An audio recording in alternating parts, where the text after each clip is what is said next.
అందరికీ నమస్కారం అండి. నా పేరు విజయ్ నాగబేరు. థ్యాంక్స్ లాట్ మన రెస్పెక్ట్స్ ఇన్ మన ఛానల్ ఇంతగా ఆదరిస్తున్న ప్రతి ఒక్కరికి చాలా చాలా thanks. So again came back with one more question అండి. మన సబ్స్క్రైబర్ ఏం అడిగారంటే, సార్ సినిమా ఇండస్ట్రీలో ఏమైనా జాబ్లు ఉంటాయి అని అడగడం జరిగింది. సో జాబ్లు అంటే what exactly the job you are expecting in cinema industry అనేది నేను అడుగుతున్నానండి. అంటే జాబ్ అంటే మీరు ఏమైనా 10 to 5 లేదంటే 9 to 6 లాంటి జాబ్లు ఎక్స్పెక్ట్ చేస్తున్నట్లయితే అలాంటి జాబ్స్ అనేవి సినిమా ఇండస్ట్రీలో అసలు ఉండవు. నేను మీకు క్లియర్గా చెప్తున్నాను, అలాంటివి సినిమా ఇండస్ట్రీలో అసలు ఉండవు. మీకు సినిమా ఇండస్ట్రీలో ఎంతసేపటికి ఏంటి అంటే, ఇక్కడ చచ్చిపోవడానికి వస్తే బ్రతకడానికి ఒక అవకాశం ఉంటుందండి. నేను 24 గంటలు ఇదే పనిగా పెట్టుకుంటాను, నాకు ఇది తప్పించి మరొకటి లేదు. వాళ్ళు ఇప్పుడు ఫర్ ఎగ్జాంపుల్ జూనియర్ ఆర్టిస్టే తీసుకుందాం. జూనియర్ ఆర్టిస్ట్ ఏంటంటే మార్నింగ్ 5 గంటలకి గడ్డ మీదకి రావాలి, అంటే అడ్డా కూలీలాగా వచ్చి నిలబడాలి. సో అలాగ అడ్డా కూలీలాగా వచ్చి నిలబడితే అప్పుడు వెళ్తే కార్డు ఉన్న వాళ్ళకి నాకు తెలిసినంతవరకు 1000 రూపాయలు పేమెంట్ అనుకుంటా, కార్డు లేని వాళ్ళకి 500 పేమెంట్ అనుకుంటా. నైట్ ఏ టైంకి ప్యాకప్ అయితే ఆ టైం వరకు షూట్ లొకేషన్లో ఉండాలి. అది ఈవినింగ్ 6 అవ్వచ్చు, లేదా నైట్ 10 అవ్వచ్చు, లేదంటే నెక్స్ట్ డే మార్నింగ్ 5 కూడా అవ్వచ్చు. వీళ్ళకి ఇచ్చేది 500 పేమెంట్. ఈ 500కి నేను ఎంత కష్టపడాలా, ఏది ర్యాపిడోను ఓబరో అలాంటివి చేసుకున్నట్లయితే ఇంకా ఎక్కువ వస్తాయి కదా అనుకున్నట్లయితే నేను మీకు అదే చెప్తున్నాను. డబ్బు కోసం ఇండస్ట్రీకి వచ్చినట్లయితే ఇక్కడ మీకు డబ్బు రాదు. ఇక్కడ మీ పేరుకి, అంటే నువ్వు లేకపోయినట్లయితే ఈ ప్రాజెక్ట్ ఏమైపోతుందా అనే భయం అనేది అవతల వాడికి ఎప్పుడైతే ఏర్పడుతుందో, అలాంటి రెస్పెక్ట్ అనేది మీకు ఎప్పుడైతే ఉంటుందో అప్పుడు మాత్రమే మీరు సక్సెస్ అవ్వడానికి పాసిబిలిటీస్ ఉంటాయి. అలాంటి జాబ్స్ మాత్రమే ఉంటాయి ఇక్కడ.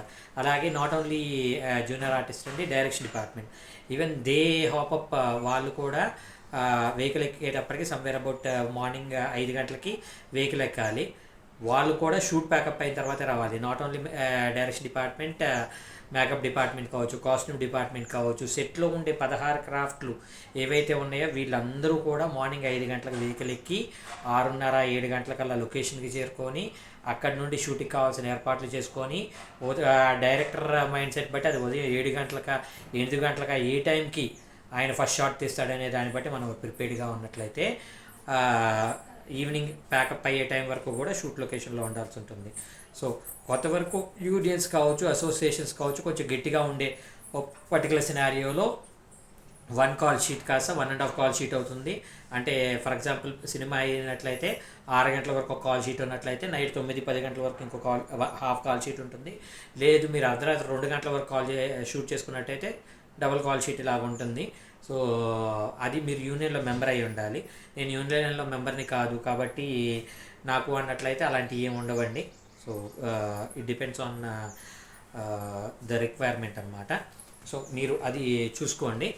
నేను ఒకటే చెప్తున్నాను మీకు, ఎప్పుడైనా కానీ మనం సక్సెస్ అవ్వాలన్నా కానీ ఇక్కడ సినిమా ఇండస్ట్రీకి ఏంటి అంటే ఫస్ట్ మన అవసరం సినిమా ఇండస్ట్రీకి ఉండేలాంటి ఒక ప్లేస్లో మనం ఉండాలి. ఇప్పుడు చిరంజీవి గారు అవసరం సినిమా ఇండస్ట్రీకి ఉంది, ఎందుకంటే నాట్ ఓన్లీ హిమ్, ఈ God somewhere about 8 heroes to the film industry.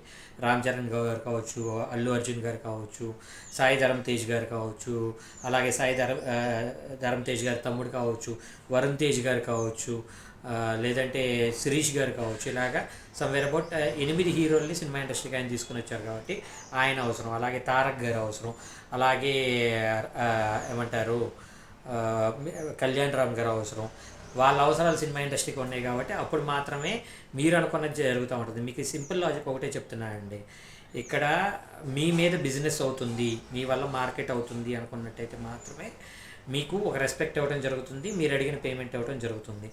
అప్పుడు కూడా మీరు నేను 1 గంటే పని చేస్తాను, ఇన్ని గంటలే పని చేస్తాను, మార్నింగ్ 10కి వస్తాను, ఈవినింగ్ 5కి వెళ్ళిపోతాను అంటే కుదరదు.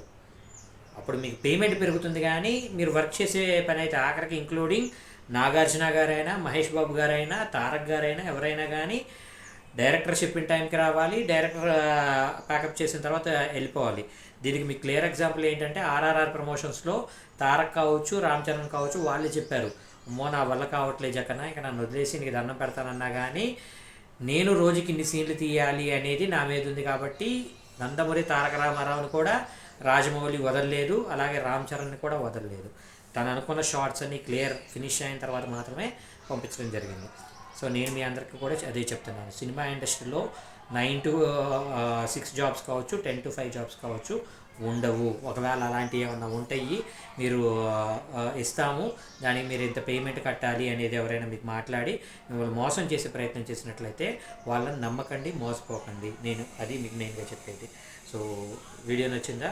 లైక్ చేయండి, వీలైనంత ఎక్కువ మందికి షేర్ చేయండి. ఎవరైతే సబ్స్క్రైబ్ చేసుకోకుండా చూస్తున్నారో ప్లీజ్ డూ సబ్స్క్రైబ్.